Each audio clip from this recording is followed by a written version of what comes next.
Hello, my name's Julian Edgar and I'm the author of the book you see in front of you, Modifying the Aerodynamics of Your Road Car. But really unusually, in today's video, I don't want to talk about road cars, I want to talk about some racing cars. I don't cover racing cars very often and not at all in the book because racing cars have very few lessons for road cars. In any modern racing car, you want as much downforce as possible, and drag you don't really care about, and really the only exception to that are the solar race cars.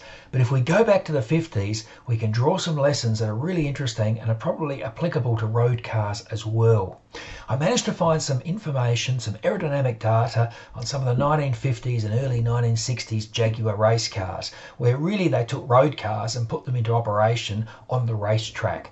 And what's interesting is the data is not specified in terms of drag coefficient and coefficients of lift. Instead, it's indicated in, well, I'll get to that in a moment. So let's start off. 1950s XK120.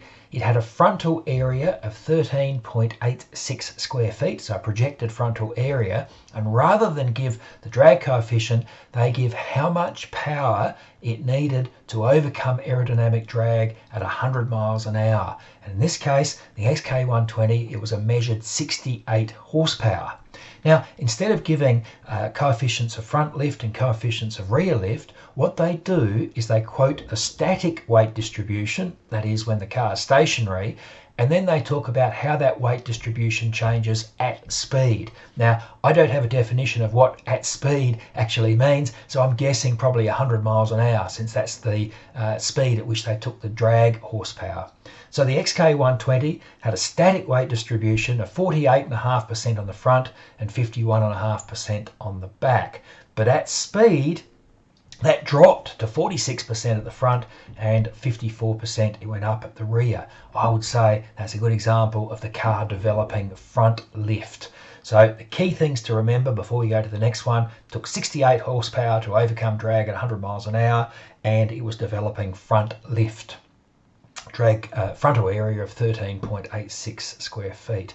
Let's go to the beautiful C-type. Frontal area 13.8 feet. You can see it's only dropped a fraction, but look at the drag power. It's dropped to only 53 horsepower. A moment ago it was 68, and that's a very substantial drop.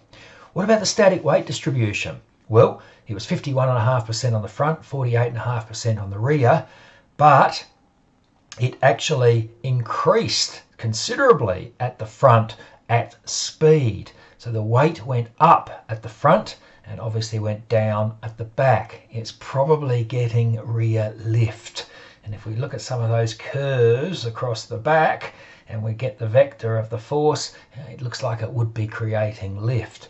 So it dropped considerably in the amount of power. In other words, it would have had far more performance even with the same engine power, let alone the higher engine power it actually had. But it was developing quite a lot of rear lift. All the data suggests you do not want rear lift in a car. So what happened next? Well, they went to the stunning D-type. Frontal area 12.5 feet. A moment ago it was 13.8, so they've dropped the frontal area.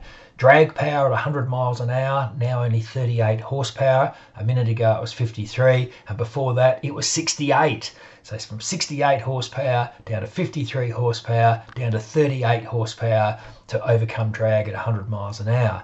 And what about front and rear lift? How do they go with that? Well, the static weight distribution was 53.5% at the front, 46.5% at the rear.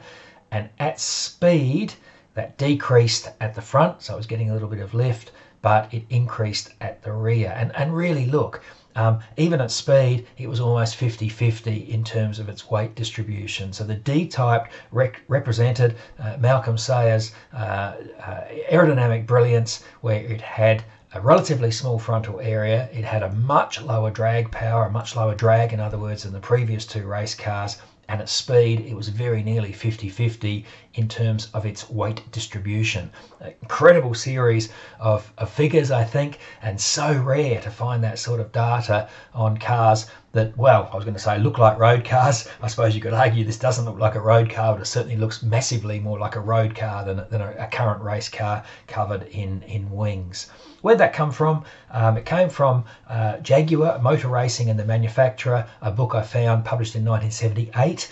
And apparently it's a transcript of the paper that was read before the Society of Automotive Engineers, San Francisco, in August the 25th, 1976. You'll find in my book lots of historical material, especially in chapter 2, where I look at some of the most exciting and interesting aerodynamic cars of the past. But of course, the majority of the book is on how you can modify your own road car for better aerodynamic performance, both in terms of reducing drag and reducing lift. Thank you.